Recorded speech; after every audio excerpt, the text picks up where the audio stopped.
Welcome back, everybody, to the Tennessee Titans franchise here on Madden 23. Today we've got our Week 4 matchup against the Chargers. Last episode we had Weeks 2 and 3, losing to the Jaguars and then beating the Bengals in unbelievable comeback fashion. The big storyline of that game being us benching Elijah Molden for Cardell Simpson, who had an interception, and Roger McCreary picked off 2 passes of his own, which is good because our top corners are also struggling. Caleb Farley's not playing well, and Christian Fulton hasn't been bad, but his hands are made of bricks so far this year. He's had a bunch of dropped interceptions. We have a press conference about our starting quarterback, Malik Willis, which is fitting because, as you'll see in a minute, we have our first prospect profile of the season. We'll be going over the quarterbacks in today's draft class. I think through 3 weeks, we have to be pretty happy with what we've seen from Malik Willis, and it certainly hasn't been perfect. He's played worse as the season has gone on, albeit it's been only 3 weeks. Week 1, he was unbelievable. He was dominant against the Browns. Week 2, he was okay, and then last week he was kind of disappointing. But I think overall he's looked pretty good this year. He's taken a step up from last year, which is what you want to see with your young quarterback. So although I'm certainly not sold on him being the franchise QB, he has given us reasons to be encouraged. Behind him, we have Garrett Pace, the undrafted rookie, and Geno Smith, if he ain't right back, or whatever the quote was. As we look back at last year's class, obviously Clyde Williamson was the projected number 1 pick the whole year. He ended up going number 1. But other than that, the quarterback board really changed throughout the season. We had highly projected picks like Sosa Hupie fall way down. Hupie ended up going in the 4th round to the Browns. And then other guys like Masaru Lee take the season by storm. Lee ended up winning the Heisman Trophy and was the second quarterback off the board. And of course, you've got young guys who declared early like Genesis Moon and Benedict Sparrow. Personally, I think this year's quarterback class will be better than last year's, and there are a few really good players at the top. None better than Kade Hutchinson, the senior out of Clemson. Hutchinson arrived at campus as a 5-star recruit. He's been a starter since his freshman year, and he has been unbelievable for Clemson, really ever since he stepped on the field. We raved about how pro-ready Clyde Williamson, the Georgia quarterback, was last year. I think Kade Hutchinson might be even more pro-ready. He's somebody who can win in structure. He can make really good throws inside the pocket, but he can also move. He's a good athlete, really athletic, really good accuracy. His arm strength isn't elite. That's probably the one kind of weakness of his game, but he certainly doesn't have a weak arm by any stretch. I think with his smarts and his accuracy, along with being a big guy, 6'5", 220, really moves well for his size. He's going to be awesome right off the bat. At the very start of his junior season, when we were first introduced to him, I referred to him as the chosen one, which I know is high praise, but I think he's lived up to that praise so far. He's only played 1 game so far this year. He looked pretty good in Clemson's win over BYU. So obviously as a senior, it's been a small sample size, but he's been really good since his freshman season. And I think as long as he keeps this up, he will be the first quarterback off the board and very possibly the number 1 pick. But there are some guys not too far behind him, including Bartholomew Blunt out of Michigan. Blunt led the Wolverines to the college football playoff last year, decided to return for his senior season after finishing 3rd in the Heisman voting. Blunt is a very different player to Kade Hutchinson. Blunt is nowhere near as consistent. He's not as pro-ready, but I think there's more upside with him because of his athletic tools. He's a big, tough, physical runner. He is a very similar play style to a guy like Cam Newton. He plays the game with a lot of swagger, and he has a rocket arm as well. Blunt was really good last year as a junior, although, again, the consistency wasn't always perfect, but he shows you the flashes of an elite NFL quarterback. Through 2 games as a senior, he's been pretty good over wins against Arkansas State and Northwestern, so as long as he keeps this up, there's no reason to think he can't challenge Kade Hutchinson for QB1. I think Hutchinson is the early favorite to be the top quarterback off the board, but it would not shock me in the slightest if it ends up being Blunt. So those 2 guys are sort of in a tier of their own. Then we get to these next 2 guys, currently projected as fringe first-rounders, and we start with Sidney McDonald, a 3-year starter out of the University of Auburn. So Auburn is in a very interesting spot going into the season because they lost their 4 best offensive weapons, and so far the Tigers have not been all that great. They're 1-2 after 2 early season losses, But Sidney McDonald does look really solid through 3 games with a totally new supporting cast. Of the projected first-round quarterbacks, I think he has the strongest arm. He knows how to win in structure. He's certainly not the athlete that Bartholomew Blunt or even Kade Hutchinson is, and he's not going to win as a runner. But he's 6'4", 222 pounds. He's a big, compact kid who can sling the rock. He was excellent as a sophomore, pretty good as a junior, maybe not as good, but still really solid.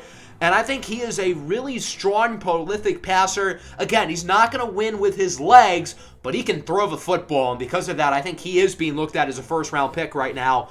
And then the final projected quarterback, currently projected to go in round 1, is Isaiah Gordon out of Kentucky, who is on fire to start the season. If we had done this prospect profile on the quarterbacks before the season started, I think Gordon would have been lumped as a day 2 guy. But through Kentucky's first 3 games, he looks awesome. This is a big, physical quarterback who knows how to throw the football. He has a strong arm, and he's a really tough, physical runner as well. High-character kid. His teammates really seem to enjoy playing for him, and he just doesn't really have any major weaknesses in his game. I mean, he's athletic.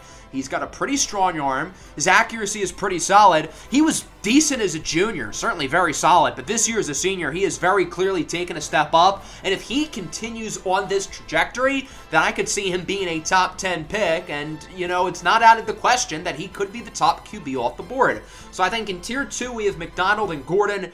Then in that third tier of guys in this class, I think it's just one player, and that is Jose Alvaro from West Virginia. He's 6'3", 220 pounds, had a really good season last year for the Mountaineers, leading them to the Big 12 title. And early this season, he has real expectations, not just as the favorites in the Big 12, but as a legitimate contender for the Heisman Trophy. This is a guy who is surprisingly athletic for his build. He's a big, chunky guy, but he can move. Pretty strong arm. The accuracy appears to have improved this year as a senior. The past 2 seasons, he's ran for over 900 yards. So this is a guy who can do a little bit of everything, and he doesn't necessarily have the same amount of talent that, you know, some of these other top quarterbacks have. Then we get to the mid-round guys, and we start with DeAndre Smith out of Mississippi State, currently projected in the 2nd or 3rd round. But this is another guy who is on fire to start the season. Through Mississippi State's first 2 games, he has thrown for 10 touchdowns and 0 interceptions. I think he's actually better out of structure, throwing the football under pressure.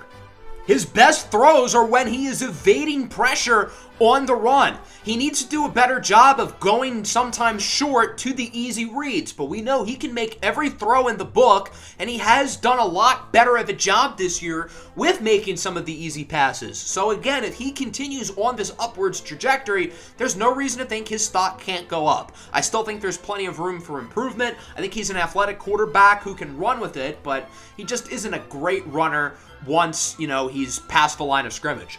Then we get to Marco Brunley out of Ohio State. He's more of your traditional big-armed quarterback, 6'7", 240 pounds, has the strongest arm of really any quarterback in this class. If John Elway was still working with the Denver Broncos, this would be your, you know, prototypical Denver Bronco, Paxton Lynch, Brock Osweiler type of quarterback, although I think Brunley will be better than both of those players. So his arm strength is certainly his biggest strength to his game. He's not a great athlete. Outside of the pocket, he's kind of a liability. He doesn't really do well under pressure, and his accuracy is a little bit up and down. So you're kind of banking on him with the physical trait of his arm, but again, he has a better pure arm talent than anybody in this class. Then we get to Kade Jordan out of Washington, and he is built like a power running back, 6 foot, 230 pounds. And he has the ability to make plays as a thrower of the football and as a runner as well. Jordan has been really solid as a starter for Washington the past couple of seasons. This is a kid who can really move it. His accuracy has drastically improved throughout his collegiate career, through 61% last year, and really got better as the season went along. The only weakness with him is he doesn't really have great arm strength. And that's not to say he has a weak arm, but compared to other NFL starters, he would certainly be in that bottom tier in terms of arm strength. Then we get to the day 3 quarterbacks. These guys are all more of gambles, a lot less proven, and that definitely starts with Bryson Byrne out of the University of Alabama.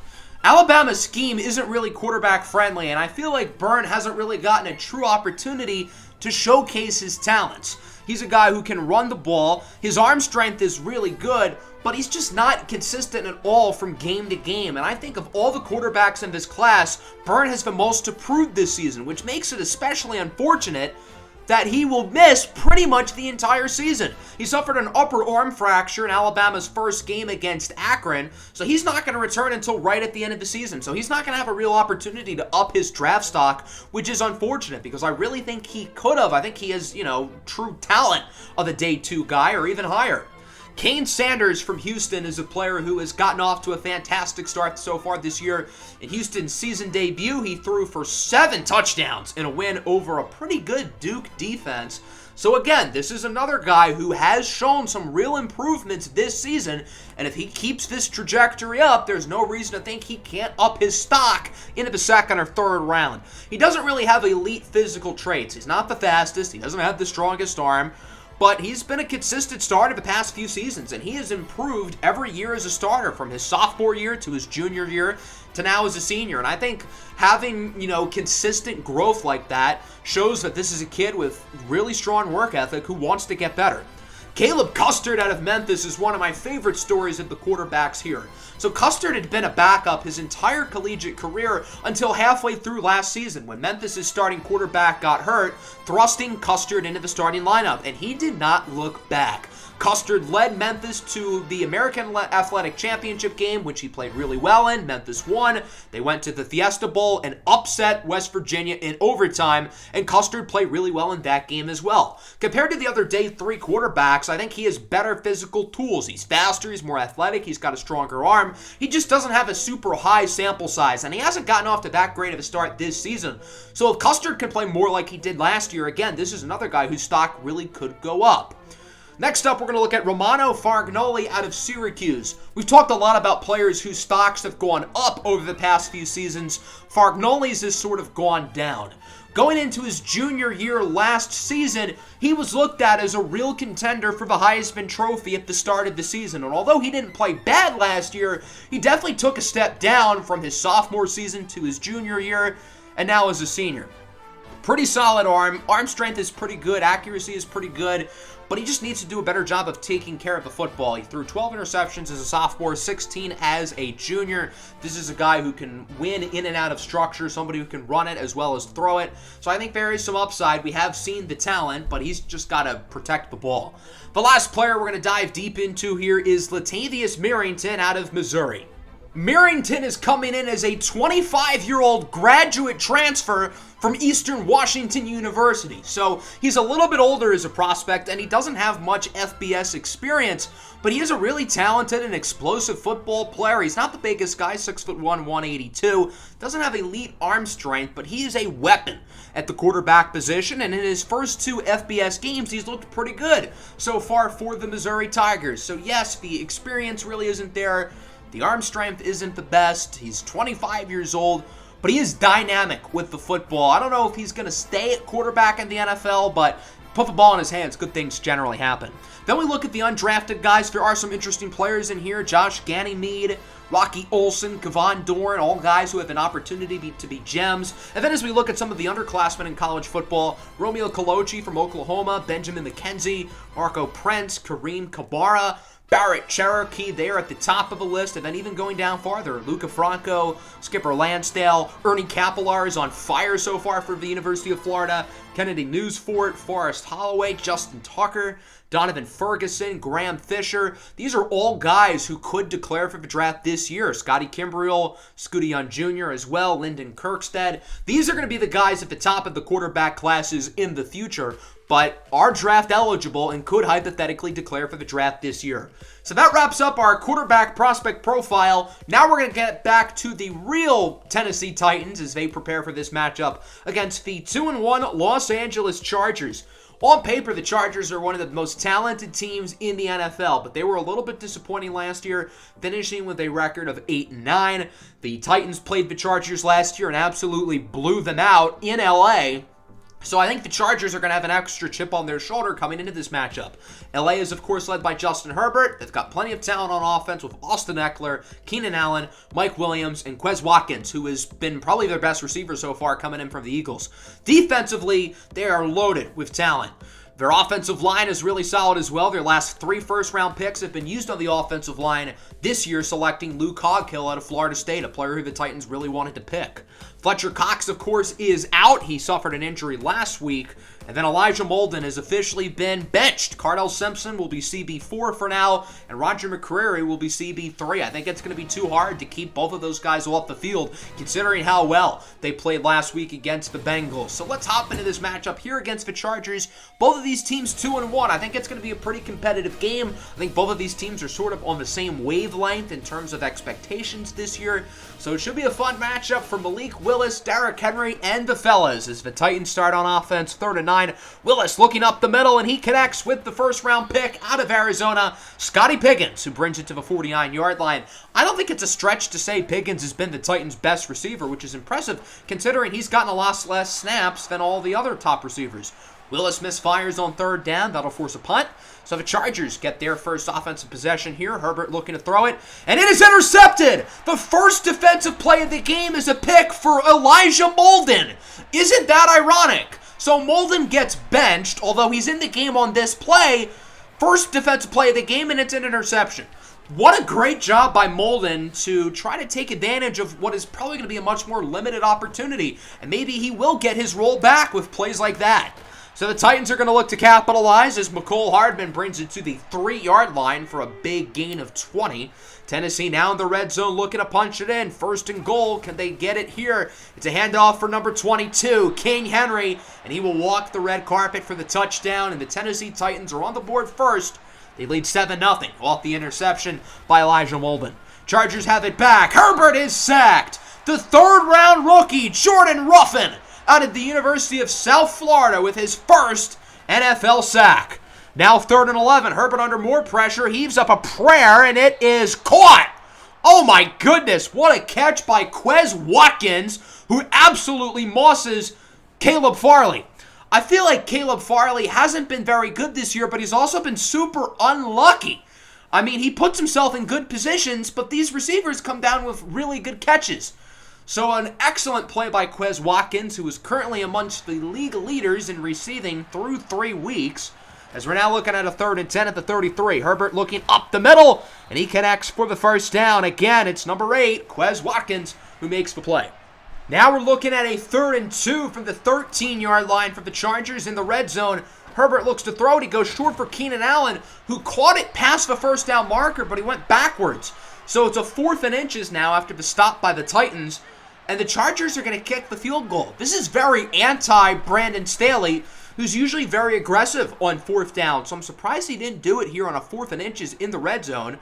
The Chargers would make the kick, and it is 7-3. Titans with the ball back. Willis up the middle for Robert Woods. He'll get to the 44-yard line. Tennessee's offense looking pretty solid so far. Malik Willis off to a pretty good start to the game as he is sacked for a loss of 8 by Drew Tranquill. So that'll make it a 3rd down and 18 now for the Titans. The playbook really closes here, and Tennessee's probably going to have to look somewhat deep downfield as well as has a man kind of open. That was Woods, but the pass is broken up. Again, Drew Tranquill making another play, and the punt team comes out. The veteran Brett Kern on to kick, and oh boy, this is a beauty. Will it roll into the end zone? It will not. Down at the 1-yard line, maybe not even the 1, down at the half-yard line by Roger McCreary. That'll wrap up the first quarter, 7-3. Your score, the Titans lead over the Chargers. LA would knock themselves out of safety zone. Now at the 14 is on 3rd down. Herbert goes deep, and it is caught. What a catch by Mike Williams, who is slammed to the ground by Kevin Byard, but not before bringing it to the 42-yard line. Mike Williams put Christian Fulton on an absolute poster on that play, and now it is a 3rd and 7.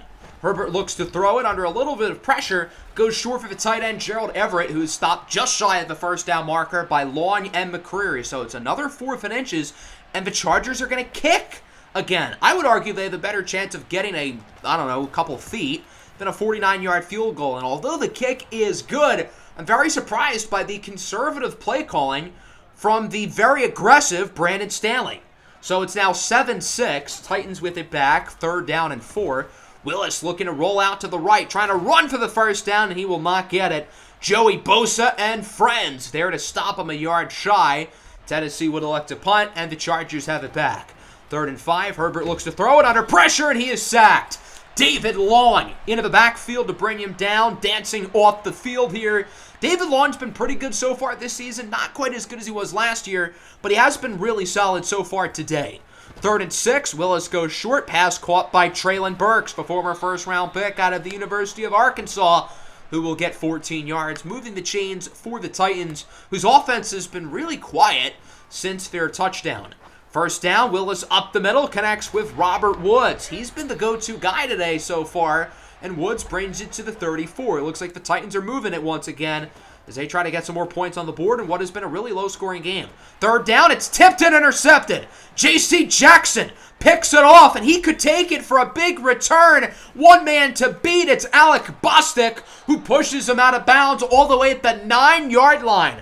What a high IQ play by J.C. Jackson. The booth is going to review if the ball hit the ground or not before Jackson caught it.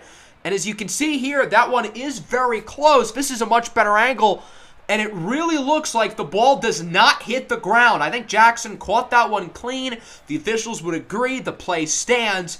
And so the Chargers are going to get the ball with great field position. That was not a good throw by Malik Willis, but it also wasn't his fault that it was picked off. 3rd and goal, Herbert looks to throw short for Eckler, and he is stopped well shy of the end zone at the 5-yard line as the Titans call a timeout. So once again, the Chargers are going to have to kick. It's been a busy start so far for their kicker, Jake Verity, who, might I add, has some pretty nice hair. This kick from 22 yards out to put the Chargers ahead is good. So Verity is 3 for 3 here in the first half, and the Chargers take their first lead of the game, 9-7. Titans looking to score before the halftime intermission as Willis goes up the middle for Derrick Henry, who makes a nice play. So far, Derrick Henry's been really quiet. The Titans have not been able to run the ball at all, and the Chargers haven't really been able to either. Willis on the run with a great throw to his tight end, Foster Moreau, who gets it to the 29-yard line. Now down to 35 seconds and a timeout, 3rd and 11.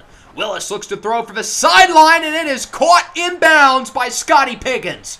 What a great job by the rookie to keep his feet inbounds as he holds on to the ball. Down to 30 seconds. Willis looking for the corner of the end zone. It's caught for a touchdown by Mecole Hardman, and the Titans are back on top. A great drive here from Malik Willis. That's the Titans' first really good drive because their first touchdown came off the interception where they started at the LA 23.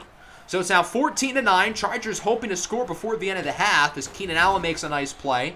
And he does not get out of bounds, so the Chargers have to use a timeout. They still have 2, along with 15 seconds, probably about 20 to 25 yards away from field goal range. That's going to get a lot of those yards. Keenan Allen brings it to the Tennessee 42 as the Chargers call their second timeout with 6 seconds left. So they're going to bring the field goal team out already. Feels a little bit early. The Titans call a timeout. They try to change their personnel as it's a 59-yard attempt for Verity, and it is no good.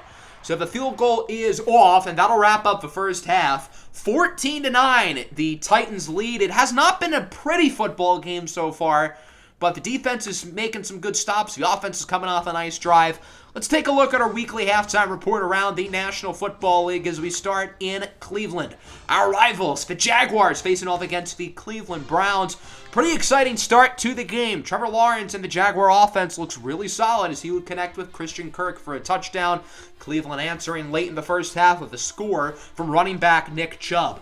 After getting demolished by the Titans in Week 1, Cleveland has done a good job winning their last 2 games. They are kind of struggling here against the Jaguars. Jacksonville's only win comes against the Titans, and the Browns' only loss comes against the Titans. How ironic. In Minneapolis, the struggling 0-3 Vikings facing off against Russell Wilson and the Denver Broncos. And so far, Broncos country, they're riding high. Mr. Unlimited, Russell Wilson has 2 touchdown passes so far en route to a 21-7 lead for the Broncos. On the other side, this season looks like it could be a disaster for the Minnesota Vikings, who going into this game had a point differential of negative 104. That means they are losing by around 36 points a week through their first 3 games. That's really bad. Minnesota better go back to the first part of the episode when we did the quarterback prospect profile, because they're probably going to be drafting one of those guys. And finally, the Falcons and Packers are off to a fun start so far in Lambeau. Marcus Mariota connecting with his new free agent signing, Juju Smith-Schuster, for a touchdown. Juju not the only free agent wide receiver to get on the board, as Jarvis Landry has a touchdown for the Packers. Green Bay currently on top 14-17 here against the Atlanta Falcons. Green Bay sits at 2-1, the Falcons 1-2. Desmond Ridder, along with his touchdown, also has thrown 2 interceptions today. Got to do a better job of taking care of the football. So let's go back to the second half of our game, and our matchup is pretty low scoring compared to some of these other games. We've really got to figure out how to run the ball, because our running offense has been a disaster so far today. The run blocking has been bad. Derrick Henry, Alec Bostic, and Malik Willis all can't really do anything. But on the inverse, their run offense has been just as bad. So because of that, we're really going to focus on stopping the pass. Chargers open up with the ball. Herbert on the first play goes deep downfield, and it is caught by Quez Watkins.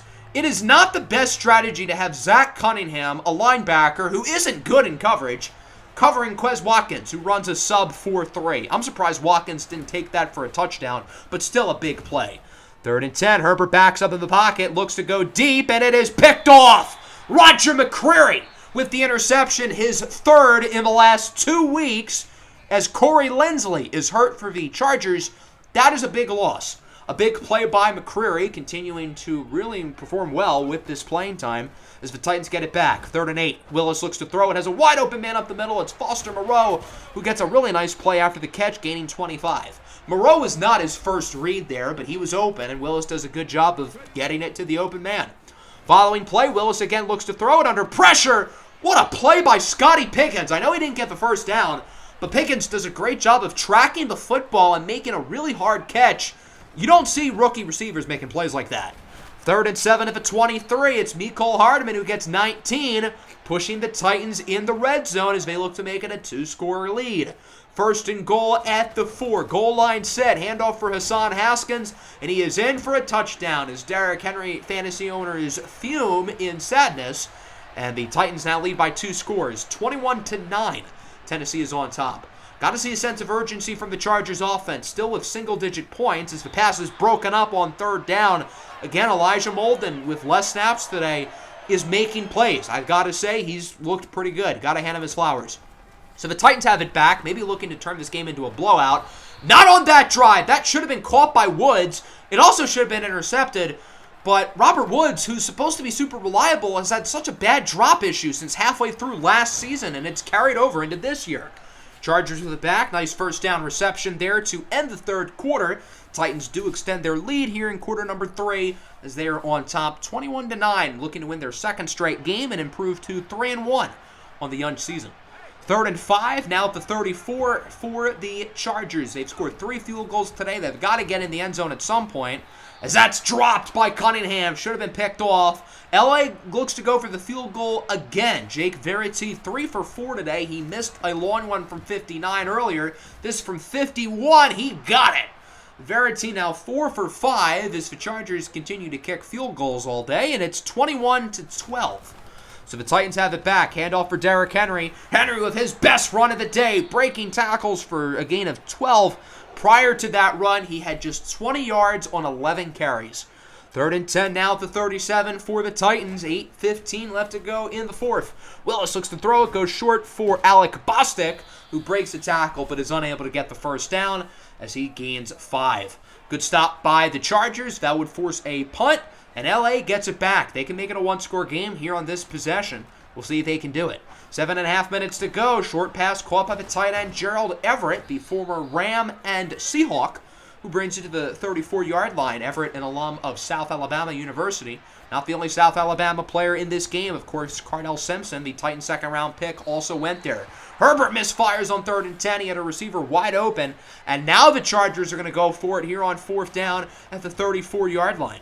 Herbert looks to throw it, has time, backs up in the pocket, goes downfield, and is caught, but out of bounds. Mike Williams would not be able to drag the feet in, so the Titans get the stop. They'll get the ball back with an opportunity to choose some clock at the 23-yard line. Willis looking to throw it here on first down under a little bit of pressure. His pass is going to be caught inside the 5-yard line by McCole Hardman, who's done a really good job in the red zone today. 3rd and goal now at the 1. Tennessee looking to punch it in, choose some clock, handoff. Oh, it's a read option. And the Chargers are not fooled. Willis wrapped up by the all-pro safety, Derwin James, arguably the best safety in football. Tennessee will go for it here. It's a 4th and goal at the 1. Malik Willis calls for an audible as it's going to be a pass. Willis looks to throw it for Burks, and it is caught, but out of bounds. Good stop by the Charger defense. Although they're starting at the 1, they were able to prevent a touchdown, and it's still just a 9-point game. Herbert hands it off for Eckler, who demolishes David Long. Great run by Eckler, his best carry of the game. Austin Eckler and Derrick Henry are very different running backs, but both great players, and they both have been shut down today. About a minute and a half to go. First down for the Chargers. Herbert chucks it downfield, and it is caught at the 1-yard line by Quez Watkins. I know I always said earlier how Caleb Farley's been super unlucky in like one-on-one jump ball situations, but maybe there's more of the common denominator. Maybe Farley isn't positioning himself right because he keeps getting picked on. Keenan Allen catches the touchdown. It's 19-21. Chargers got to go for the onside kick, and it is recovered quickly by Robert Woods. I'm surprised he didn't drop that one, too. The Chargers still have 2 timeouts, so the game isn't completely out of reach, but they've got to get a stop here on 3rd and 10. Titans not really in field goal range, but it's not going to matter as Derrick Henry gets the first down. Nick Petit-Frere is injured, which stops the clock. But it's not really going to matter. The Titans can just knee it 3 more times. And they win it. 21-19, your final. Tennessee takes it home over the Los Angeles Chargers. This game was not pretty at all. Both offenses really did not look all that great. But at the end of the day, a win is a win in the National Football League against a really good team like the Chargers. Gotta tip your cap to the defense. I thought they did a really good job. They stopped the Chargers when needed, other than that last drive. As we look at the numbers, Justin Herbert, not great. He did throw 2 interceptions. Other than the picks, I thought Herbert played pretty well, especially in the 4th quarter. Malik Willis was okay, not bad. I don't think he's the reason why we won, but he certainly didn't play a bad game. Nobody could run the ball at all. Keenan Allen was pretty good. Quez Watkins, very impressive. 8 catches, 155 yards. We had a few different guys on him. McCreary for a lot of the game. I think Farley was on him for a few plays. Bolden, Simpson, and nobody could really stop Quez Watkins. Defensively, the Chargers had about 20,000 tackles for loss. We did have 2 sacks, one for David Long and one for the rookie Jordan Ruffin. And, of course, the interceptions by McCreary and, Elijah Molden. So overall, again, an ugly win, but still a good win. Nonetheless, as Malik Willis talking to us here, we weren't really able to establish the run game, unfortunately, which was one of our goals going into the game. But, I mean, sometimes the run game is going to have a tough time, especially against a really good run defense like the Chargers. So I was doing some upgrades off camera. I found this one really interesting. Cardell Simpson, +2 speed. I don't think I've ever seen a player get +2 speed, so he now has 96 speed. That's kind of the big deal. He's already gone up 3 ratings so far this year, and we've only played 4 games. So that brings us to week 5 here against the Colts as we take a look at the other scores. The Vikings lost by 38. Very typical for the Vikings. I'm pretty sure all AFC South teams won this week. Last season, it was a 3-horse race for the AFC South. This year, it might be a 4-way race. The Houston Texans are legit, and if you look at their point differential, it's +27, which is one of the highest in the AFC, certainly higher than the Colts, who have a negative point differential despite being 3-1. The only undefeated team through 4 weeks is the Dallas Cowboys. A lot of 3-1 teams in both conferences, including us. Plenty of 2-2 teams. At least 22 teams are 500 or better. And then as we go down the board, the only winless teams currently are the Raiders, the Vikings, who are just abysmal, and the Giants. Minnesota is just absolutely horrible. So that's going to bring us here to Week 5 against the Colts, which will be in the next episode. We're probably going to have a doubleheader in the next episode. Week 5 against Indy, Week 6 in San Francisco against a pretty good Niners team. So those are 2 tough games and a real opportunity for our squad to prove themselves before the bye week. Hope everybody enjoyed. Make sure to leave a like and subscribe. Peace out. Tighten up.